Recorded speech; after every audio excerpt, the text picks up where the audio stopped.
Together, we work as one for better LGBTIQ lives.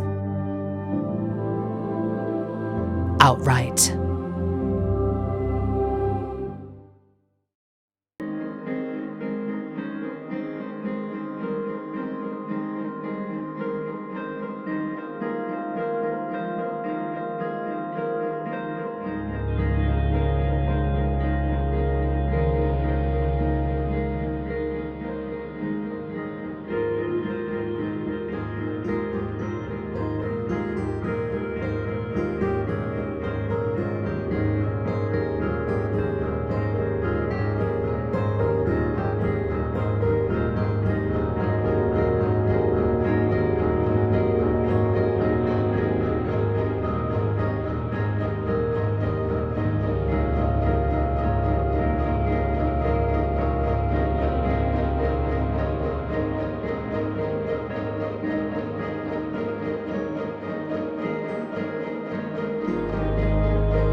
Welcome. Aloha kauko. I am Fox Dichi, Director of Communications and Marketing at Outright International. I would like to acknowledge the Indigenous people of the Pacific where we begin our conversation today. In Native Hawaiian culture, there is a place in the middle. Mahus are third gender people with traditional spiritual and social roles. In a little bit, I will be joined by Kumu Hina, a Mahu, activist, a Kanaka, which means Native Hawaiian. Kumu Hina has been trying to preserve and pass on Indigenous culture to the younger generations, particularly young Indigenous queer generations. When asked what her favorite quality in a person is, Kumu Hina said kindness. When asked what attribute defines her best, she with utmost determination said warrior. When asked what is the greatest representation of culture, Kumu Hina uttered awareness. Friends, family, ohana, I give you, Kumu Hina.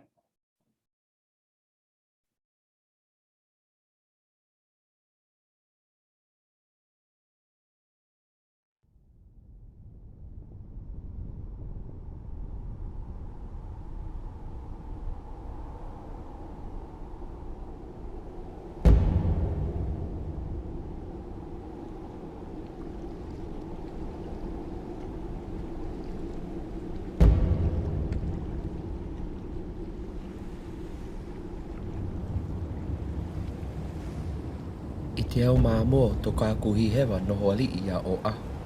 Aia no he e hā mau kanaka tūpai anaha o ta holo moana. A haele mai lako mai moa ulanui a kea, a tū mai Hawaiian.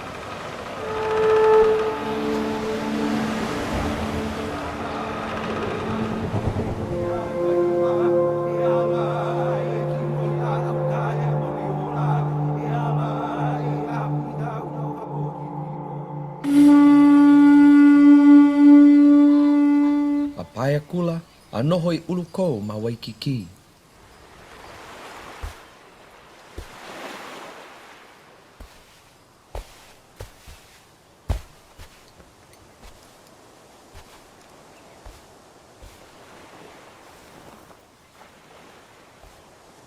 A oia mau malihini, heu I kanaka leo maliu. A he no nohe waipahe no nae. A ole he tāne, a ole he wahine. He mau māhū lako. He pālua noho I lako ma ka naau, me ka no'o a mana ano apau.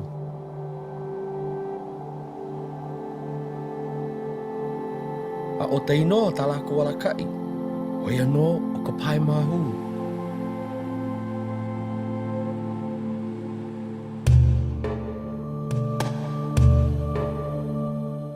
He mau hiwa ana atua o ia mau tahuna lapa au.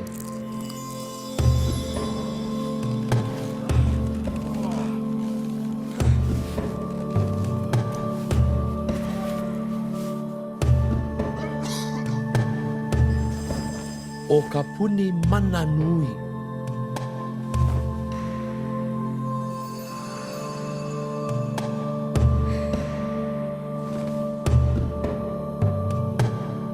O ki nohi, wahanana i te pāpālua. O ka hāloa me tāna la au tāhea.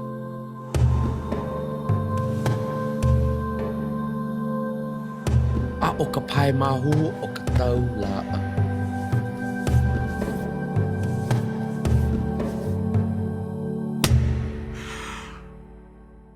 Waka ana mai no lākou i to lākou ite me to lākou na awau i na kanako ia pai aina.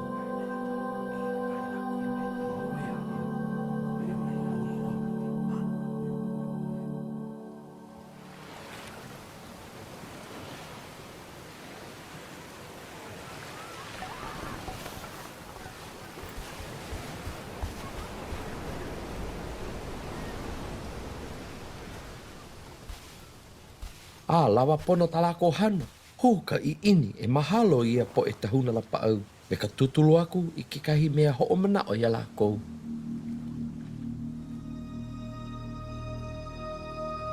Te po tāne lako I nau e ai. Wa ātoto a lako makaimuki. He wahi taulana I te po hatu kani.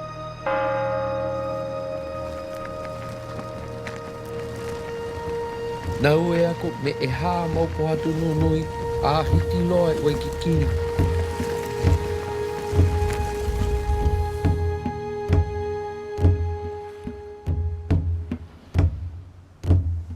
A ulu mai kala, wai hoa kula lako I talako mana la paau me takanu puke tahi I mau ti I ho'o mana ma lalo te po hatu taitai.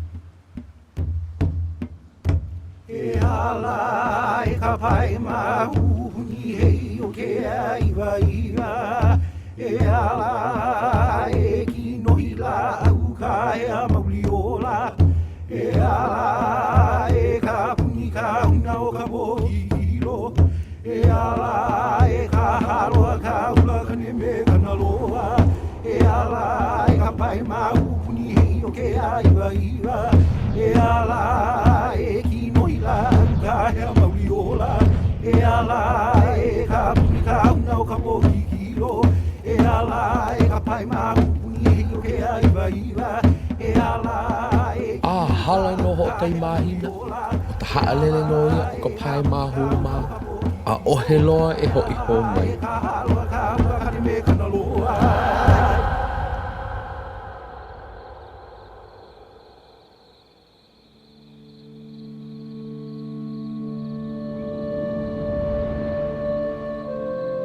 He mau sene tuli mo e ai a mau po hatu makahatei. A hala te au, a loli loa no.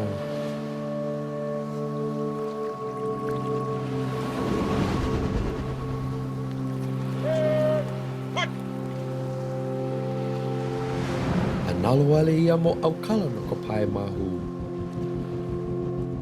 Na lohia me ua mau pohatu, malalo o kahi tahua hale kini popo o loka.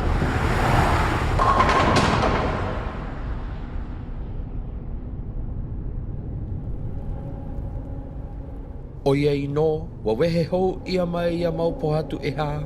Pēlā no o ta kulana mahu o ia mau tahuna lapaau I ho'o nalo ia ma tahai mo o lelo mai no ka pai mahu ma.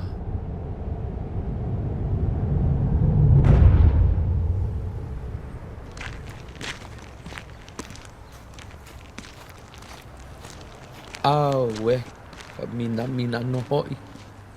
Aloha.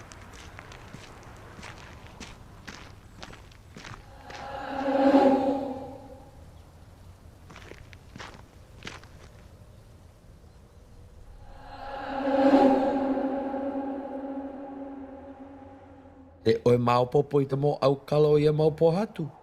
Ala ilo oe ike I tolako mana ola. Ola, ola, ola. E ola loa ta mo olelo no ka pai mahu. E uni e auia.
Mahu could be someone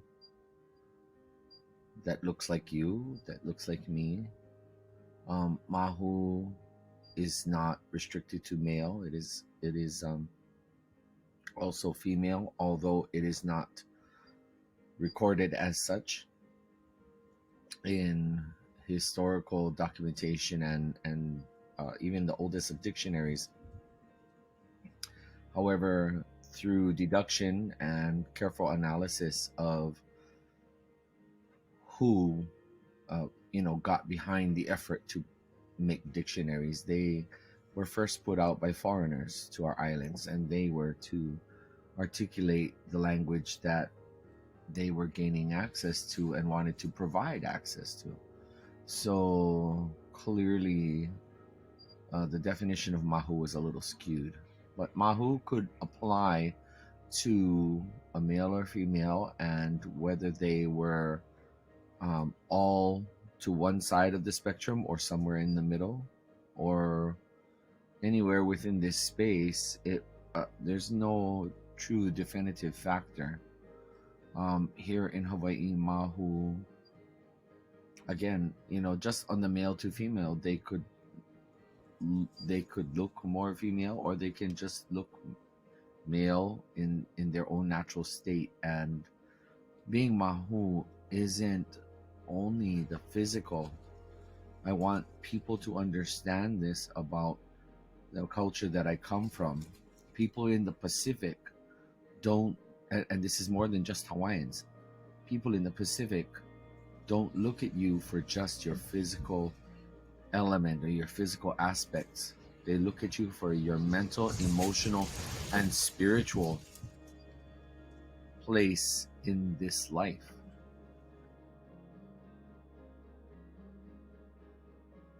The challenges that I used to face, I no longer face them, even though they're still there. I know what people say, I know what people do, I know what people's comments and remarks are. I know when people still might deliberately throw shade at me by not referring to me in the she or her manner. I'm not from the generation of they, them, theirs. And that's in the English language. In my language and in Polynesia, ia, the letters ia, a, e, I, o, u, but ia are pronounced ia. And in Hawaii we say oia. In other islands they say koia. But this is the pronoun for he, her, and it, or he, she, it. So there is no sex or gender attached to the pronoun. So my people come from this understanding of fluidity, and it's just a reference to that person. So your question of what do I face now, I faced ridicule, I faced prejudice and discrimination, I've faced all different kind of things at different levels, some more intense than others. But the person that I am today tolerates none of it.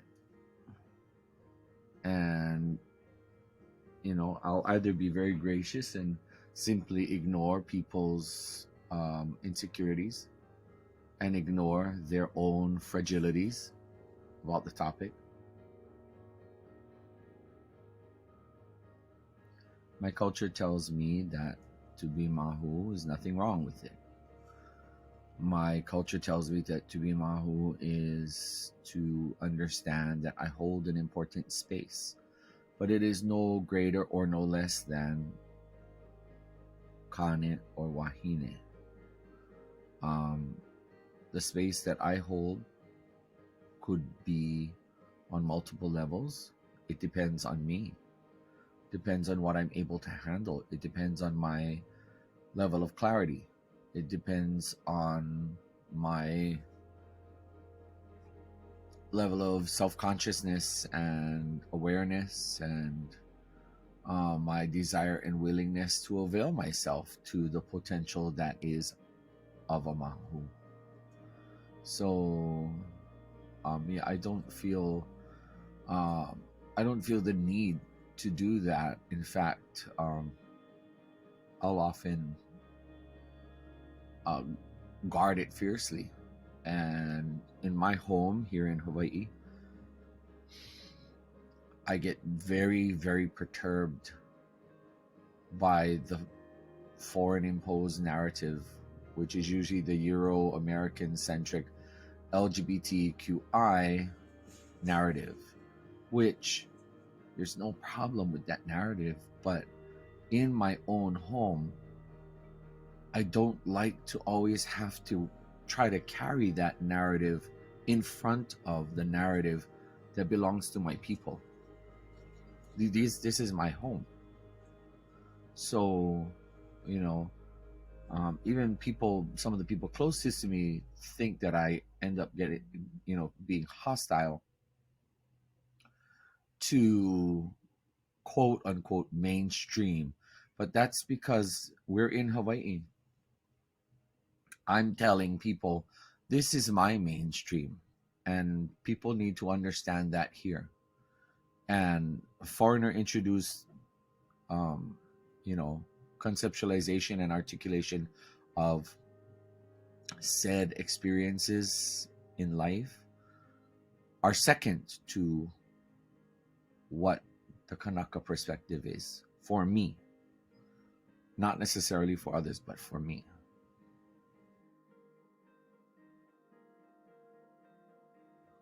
When I am in my community, when I am in my islands,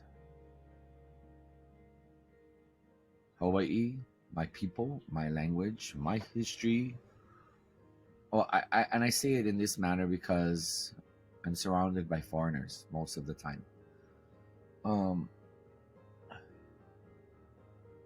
And I take a level of ownership to it so that people really understand that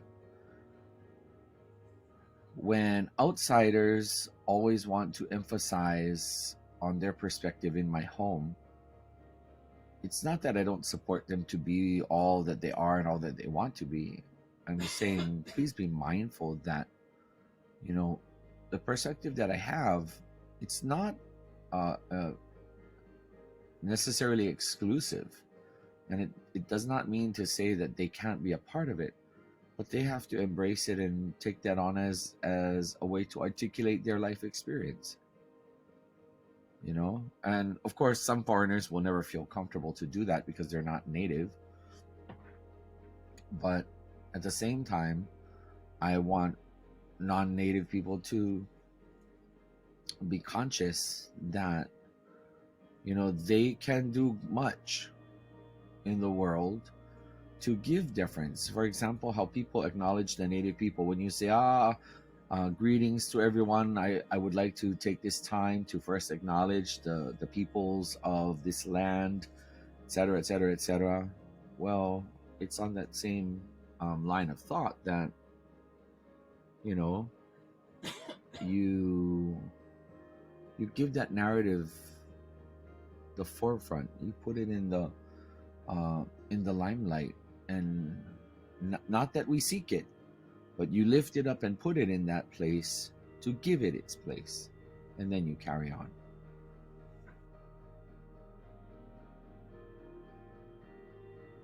Look no further than our ancestors. Look no further than our own ancestors for the keys to unlocking the knowledge not only of the past, but the light to shine and illuminate our future.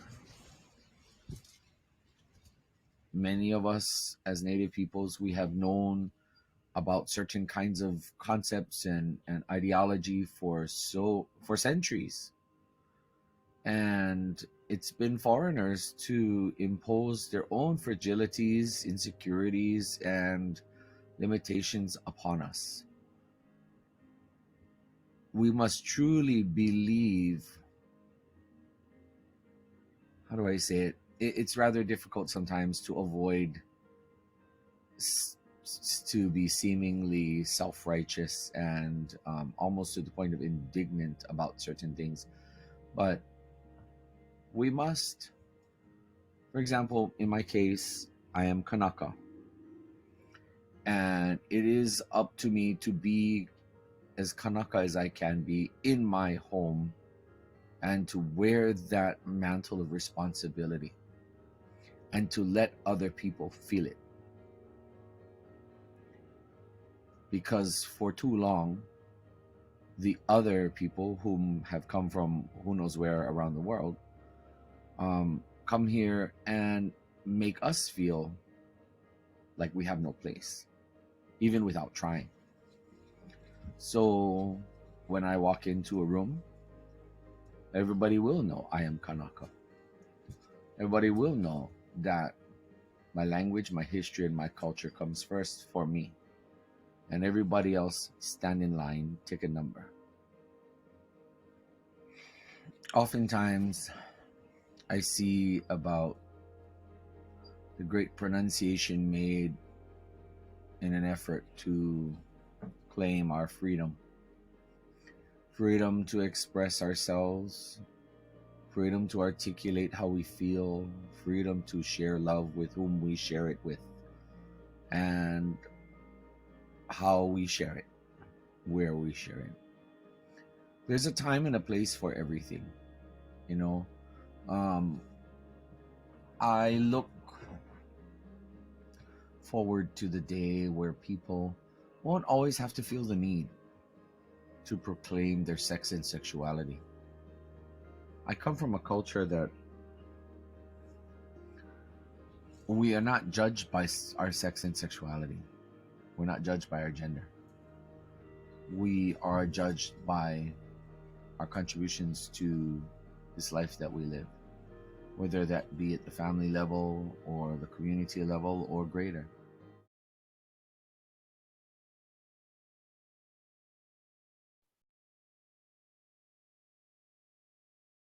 Thank you very much, Kumu Hina. Mahalo nui loa. Now, from the Hawaiian Islands, we go to Lima, Peru, with our Global Program Advisor, Alberto de Belaunde.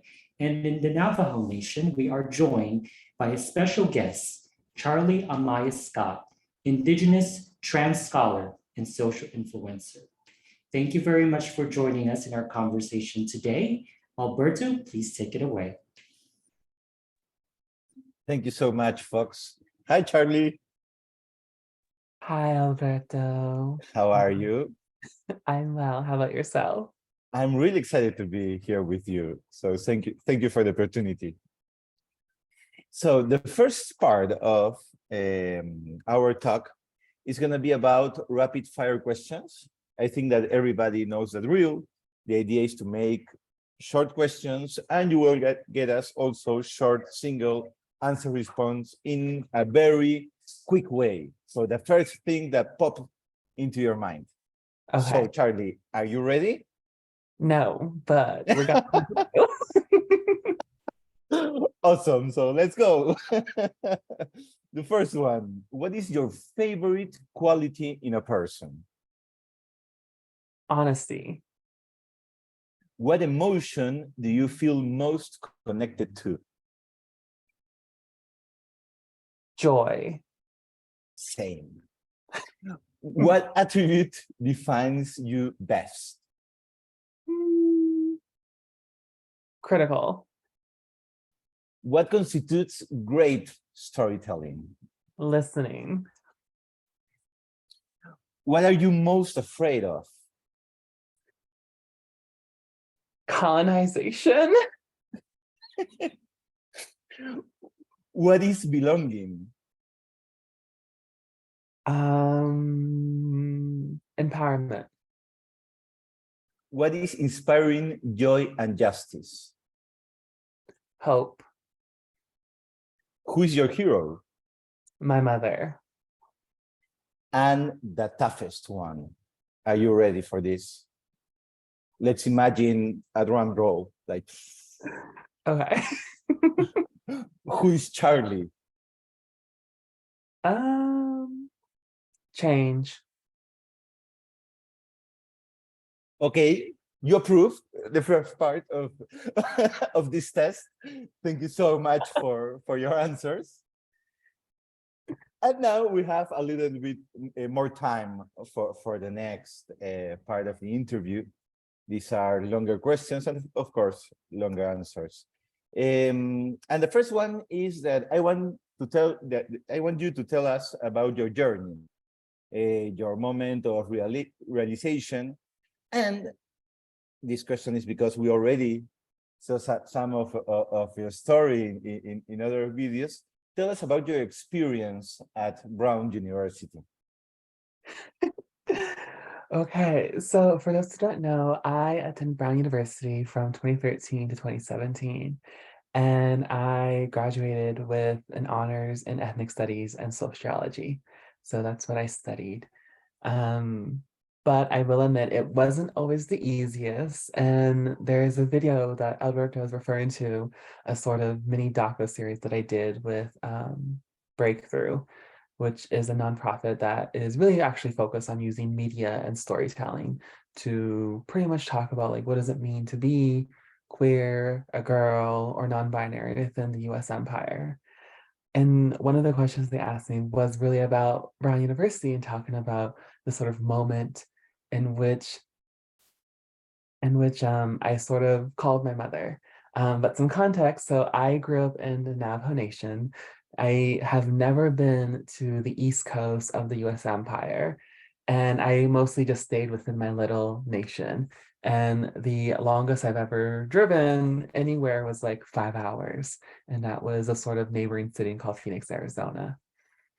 And so I very much grew with the Navajo Nation, which means that I grew up with people around me who look like me, who talk like me, there was a strong sense of culture and identity within my community.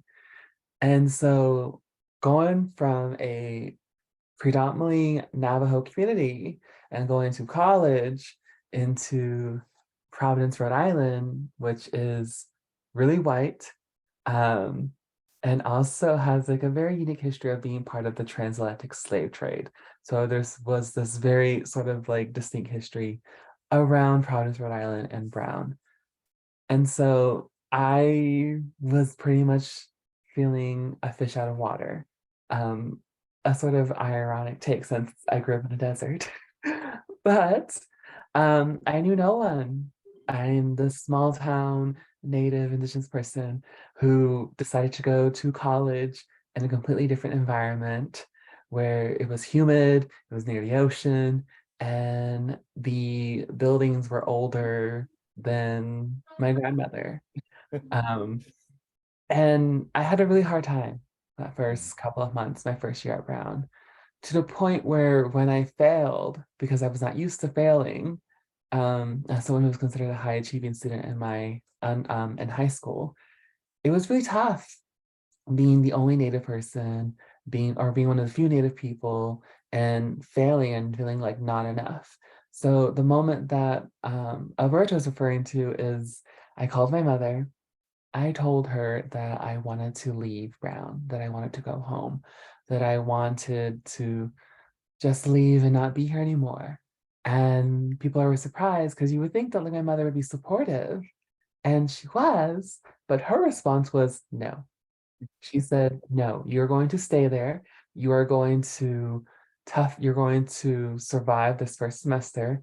And then she said, it's going to get easier. And Mothers knows best. she really did. She really does know best. And she was right. Being at Brown did become a lot easier after that first semester.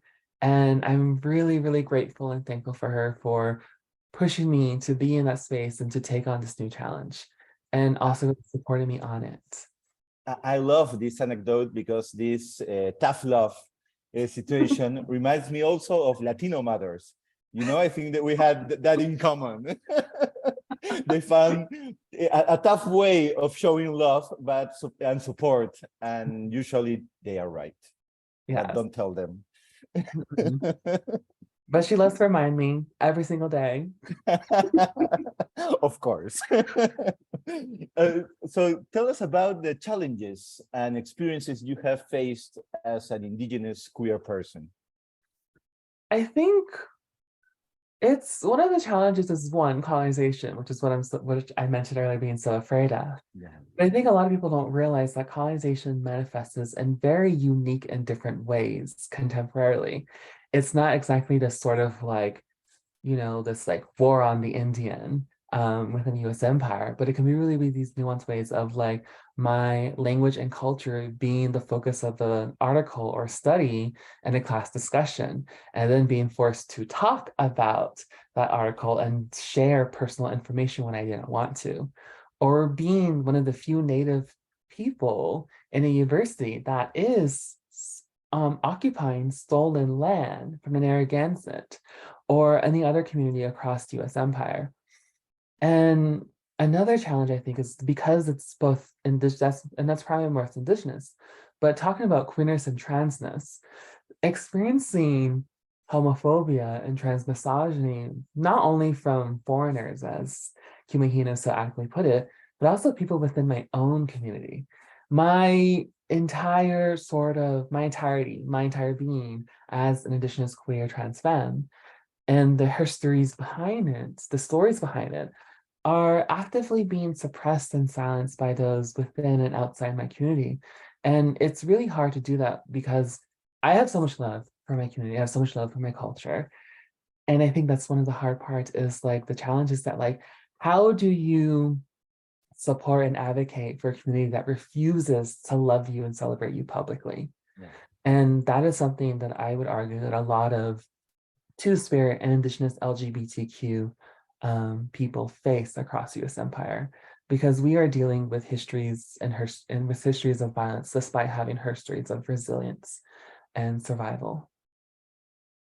And in that context, I wanted to ask you about the concept of queer joy. That's a concept you use and that really resonated with me because, of course, queer joy maybe in some parts of the world where you have your rights and your identity being celebrated and you feel like, oh, look at all the success we already made, is one thing. But being in parts of the world, maybe being indigenous person, maybe being in a country in Latin America that doesn't recognize you as a person, or of course, other experiences like in Africa or the Caribbean, where it still is illegal to have same-sex relationships. Queer joy have more of a feeling of resistance. And I wanted to know your approximation to that concept. When I think of queer joy, I have to recognize that in our entire lives, our entire histories, we have always been made inadequate. Our brilliance has been diminished.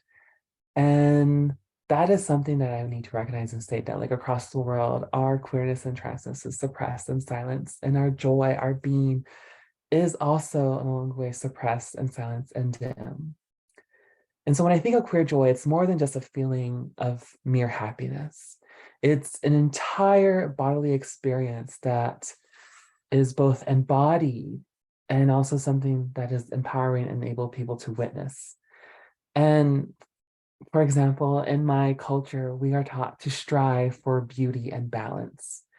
And if you don't have that joy, then how are you able to strive for that beauty and balance?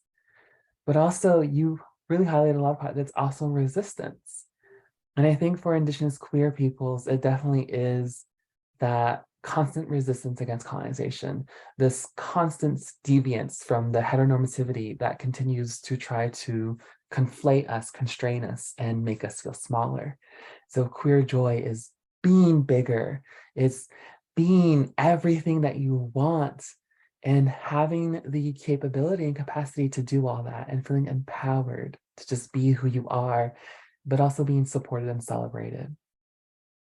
I love it. And Charlie, I don't know if you when you start creating content, were you conscious that your experience and your message will go further than just queer Indigenous people?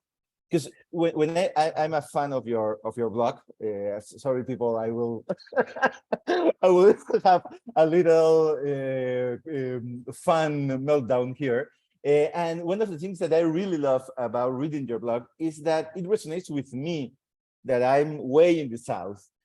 I'm not Indigenous. I didn't have the experience of being an Indigenous American, but still I have a lot of the things that you experience, and the way you reflect on that really resonate with me.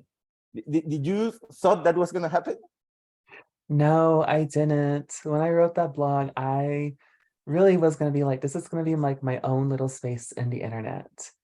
And when you start, and then I just started sharing and read and writing, and a lot of people started to resonate with it, because I think it really shows like how much human and how much emotion and how much our experiences are very much similar when we get down to that type of level of intimacy and vulnerability. And at first, no, I did not think it would go this far. I honestly was like, let me just write about my feelings. And on social media, I was like, let me just have fun. And I think when people start to see and witness that a visibly brown, visibly femme, visibly native person just doing all that, you start to really see that how very much real and complex we are, but also how very similar too. Okay, we have time for just one more question. I want people to know that Fox, the guy that did the introduction and looks like a very friendly guy, he's sending me a lot of text saying you are out of time. So I want you to know this other aspect of Fox. So I have one last question, and I want to give you the opportunity to share a message of hope to trans, queer, and Indigenous youth that are watching us today. My message is, you are brilliant, you are powerful, and you are beautiful. And the world may not be ready for your brilliance, beauty, and power, but there are many people who are. There are many people on this call, many people in the summit who are ready to both support and celebrate that brilliance, beauty, and power. And you will, and if you haven't found them, you will. Beautiful. Thank you so much, Charlie, for this opportunity.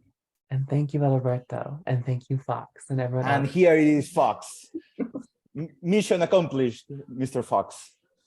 Thank you very much, Charlie, Amáyá Scott, and Alberto. And we will, now I'm pretty sure we will have more conversations in the very near future. All right, now we're gonna move forward from, we took you to Hawaii, we took you to Lima, we took you to the Navajo Nation, and now we are taking you to Lebanon.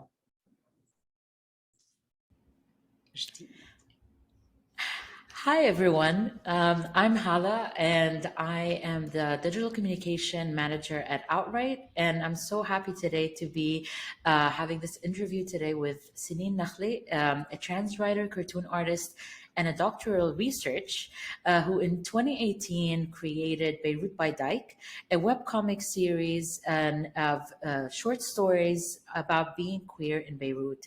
And today we're going to talk to Sinine about a lot of things that are related to this sessions, but we're going to start with a rapid fire question series. So Sinine, be ready to answer quickly. So first question, what is your favorite quality in a person? Kindness. I like them to be kind. Perfect. What emotion do you feel most connected to? Empathy. What attributes define you best? I am perseverant. I'll never let go. That's good. Good in Yeah. an activist. What constitutes great storytelling? For me, it's a story that changes everything. What is belonging? I will let you know when I figure it out. I have no clue. What is inspiring joy and justice for you? Definitely creative writing in general. And my last question, a bit deep, but you can choose how deep to go. Hit me. We like to. Who is Sinine? I'll also let you know when I figure it out. No, I'm joking.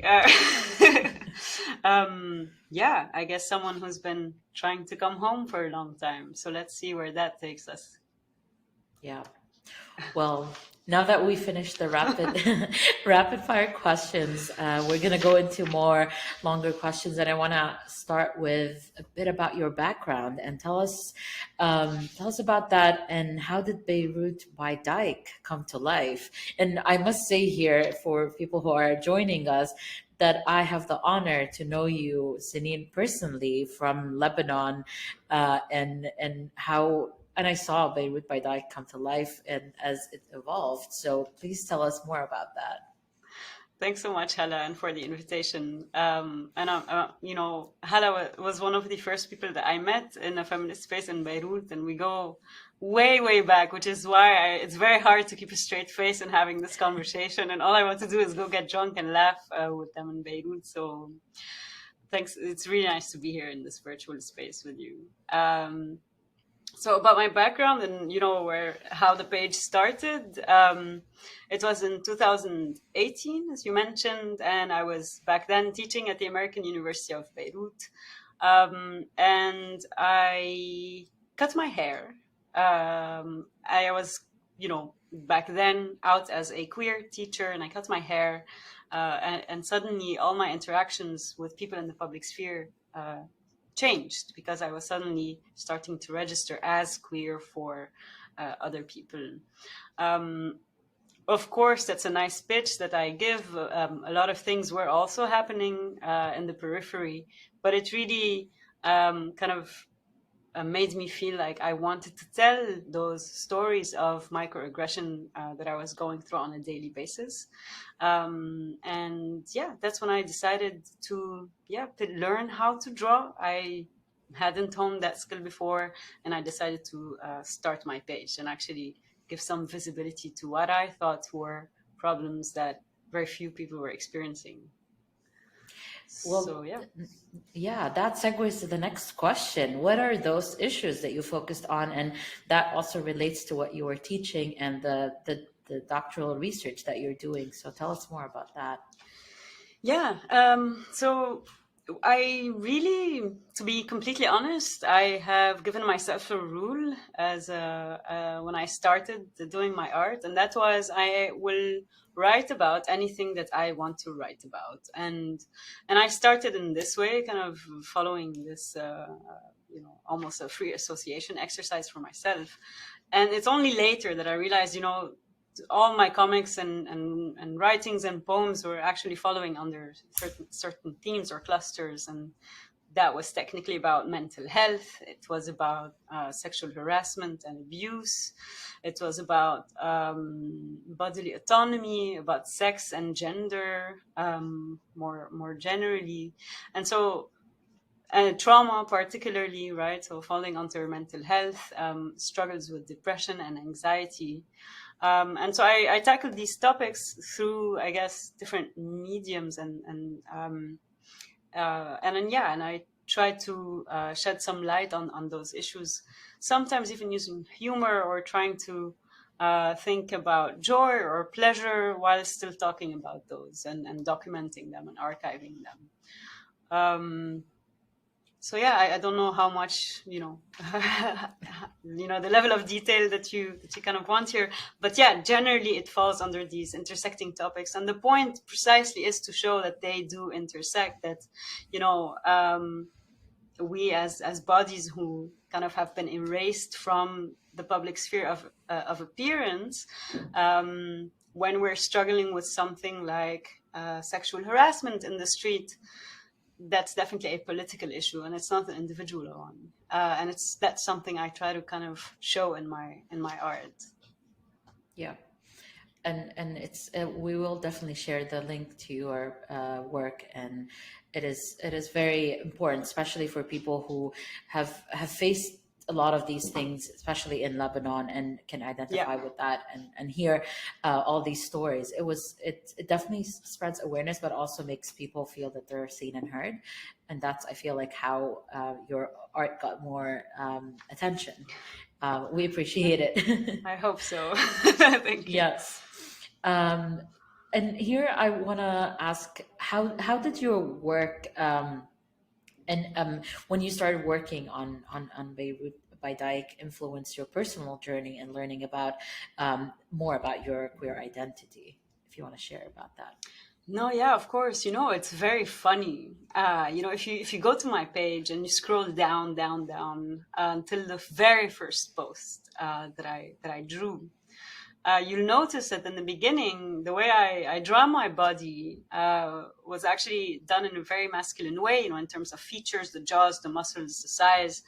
And that was not an artistic decision. It was also not, I guess, a coincidence, because I barely knew how to draw. You could tell, I drew these, using a pencil and paper, and I kind of inked them on my own notebooks, and I still have them. And I then took a picture of it, scanning it on my phone, editing it on Paint, which is, much better than people actually think it is. But the point is to tell you that as I drew my body, I guess, in a way that I drew my body the way I wanted it to look like, and that looked like the body of a man, right?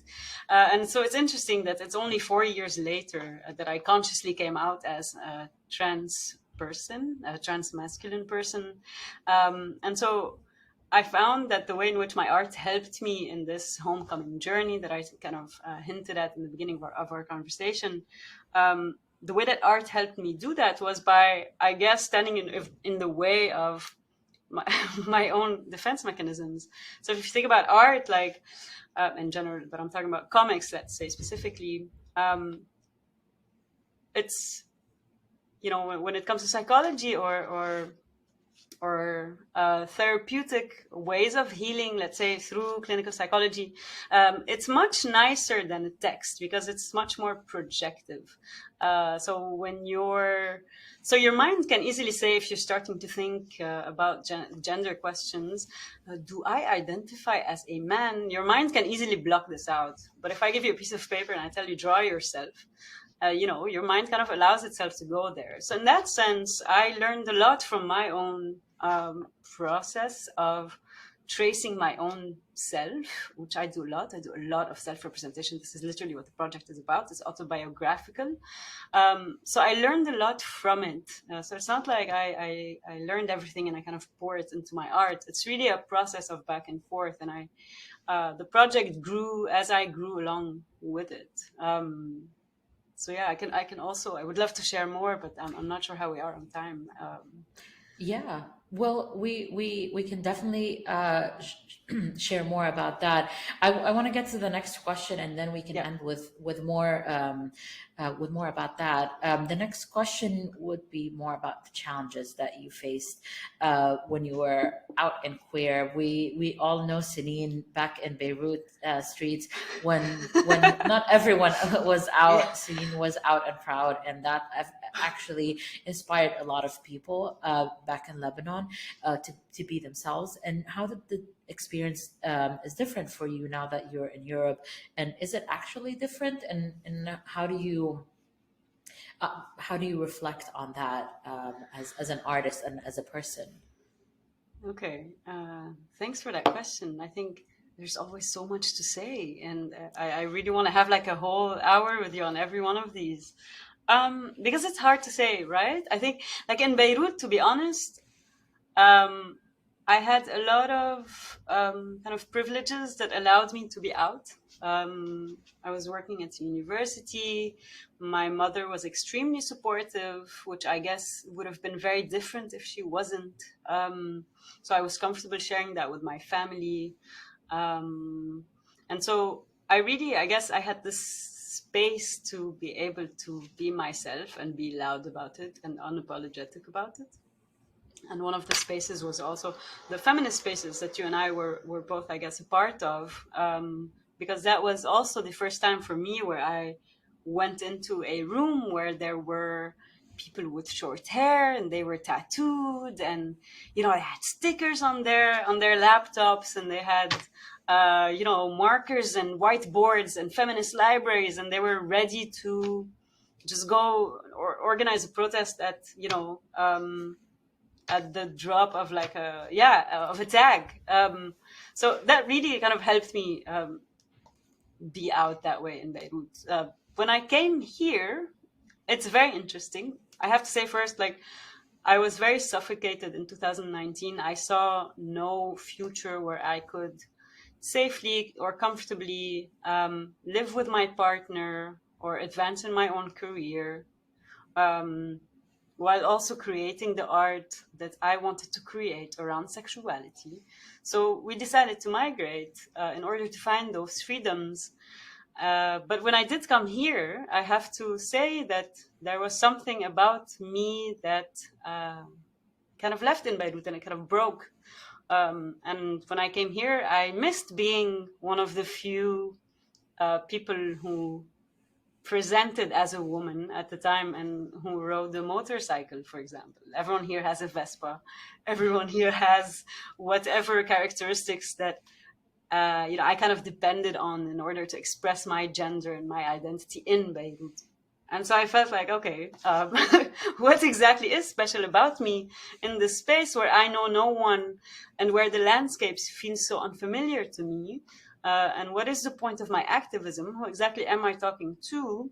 Now I'm teaching, for example, and one of the challenges also that I've had to think about is, what do I have to teach those students with whom I don't share a culture or a language? And so, yes, I guess I've faced a lot of challenges, but, following your question, one of the challenges that I did face was, how do I create, how do I write or how do I draw anything that has to do with Beirut and everything that I've gone through, while also not being there? And who exactly is the audience that I want to talk to with every post? And so if you'll notice also my comics, when I first came to the Netherlands, I kept drawing my own body using in the background photographies of Beirut. So you'll see in several posts, you'll see the bodies in comics forms, comics form being kind of contrasted with photography elsewhere for me. Mm-hmm. And so there was that visual lag where I'm still drawing as if I'm in Beirut, I'm talking as if I'm in Beirut, but I'm not. So how do I integrate that into my art? So that was mainly my challenge. It's always a challenge when you are forced exile, as an artist friend always told me. Exactly. And displacement looks like different for different people, but absolutely, exactly, who you are is changing with the change of space and being uprooted, and so therefore what you produce is also changing, of course. So well, my last question on my end before you share your final thoughts, I wanted to ask you about your favorite project, but also one of my favorite project of yours, it touches on what you're just saying, is the transnational trauma, I think that you called it. Was it when after the Beirut blast, that we all felt, people who are outside the country, and I feel like that's the importance of art. And as an illustrator myself, I definitely identify with such pieces, and I think a lot of Lebanese people outside of the country appreciate this form of artivism, which this session covers. Is the importance of art in expressing those emotions and making it accessible, making our voice accessible. And I feel like you portrayed that and just gave us a visual to what we were feeling when an emotional thing happened, but we felt it miles and miles away. Exactly. It was kind of digitally mediated. It was unlike anything I had ever experienced. I mean, for those of you who don't know, maybe we can kind of put a picture somehow in the recording. It's basically 4 panels after the Beirut explosion of me on my pillow, and it says, I stayed up all night having flashbacks about an explosion I did not witness. And so, absolutely. For me, kind of representing those experiences is as a way of politicizing them. And here, like you said, you know, it was about trying to translate the feeling of feeling trauma without a traumatic event or traumatic stimulus. More recently, one of my favorite comics was also about, and maybe I can show you. I can share my screen in a second. And it was basically, so this was basically the first comic that I drew when I realized I was trans. Okay, give me 1 second. Sorry, this is such like a 2020 moment. Okay, there we go. So this is it. Yes. So it was basically my coming out comic, I guess. And it's the reason why it's my favorite is because it was the very first time that I ever represented myself consciously, you know, with a beard, and you know, I imagined myself, you know, how would I look like after I undergo top surgery, for example. Exactly. And I caught myself as an artist noticing that I have never spent so much time actually thinking about the details of my own appearance. So also, if you notice my comics, you'll notice that I usually use very simple lines. I kind of go over my character, not paying so much attention about to how I kind of look like. And this was one of the few where I really spent a lot of time drawing it, enjoying that, but also a lot of time after I posted it, going back, kind of being obsessed with it. Sorry. No. I was gonna just translate what the text says. Also, you are me, but it's masculinized because in Arabic you have the feminine and masculine letters or enunciation. Yeah, exactly. So it literally says, "Are you me?" Or so yeah, I complemented that with a poem titled "The Little Boy." And yeah, it's my favorite comic for that reason, but also because I really enjoyed the play on the reflection. So usually when you see representations of trans people, you'll see that people usually when someone represents a trans person looking in the mirror, you'll notice that it's their reflection that looks like the real thing, like the way that they imagine themselves. And I wanted to switch that. So here you'll see that it is the body holding the camera that is looking at the reflection that actually is the real thing. And it is the reflection itself that is wrong. And so I liked switching that in my representation. I love that. Thank you. I do too, I have to say. I love that. Well, thank you, Sinine, for sharing all of that. And I wish we can talk for longer, but we're out of time. Do you have any final thoughts you want to leave us with before we end this lovely conversation? Thank you. No, I mean, I'm not sure who exactly will be attending this conference, but if there are any, I guess, any people who are joining who think about, I don't know, doing something different than what they usually do, who are aspiring artists. Again, I'm not sure who the audience is, but I would just like to, I guess, encourage everyone to tell their story or, come up with their own ways of doing that. Because learning the skills is the easiest thing, and it's the rest is about imaginations and what this allows us to do. So thanks so much for this conversation. I'm again very happy to be here. Well, thank you so much. And I actually wanted to end with a similar thought that the skills are not an issue at this stage. You are an example of someone who wanted to just deliver a message and speak their truth and help people understand something, and you just learned the tool to do it and found the right tool to deliver those messages. So we appreciate you for creating this type of art and speaking out about all of these issues. And please keep doing that. We will make sure people who are attending follow you, and we will keep following you. And have a great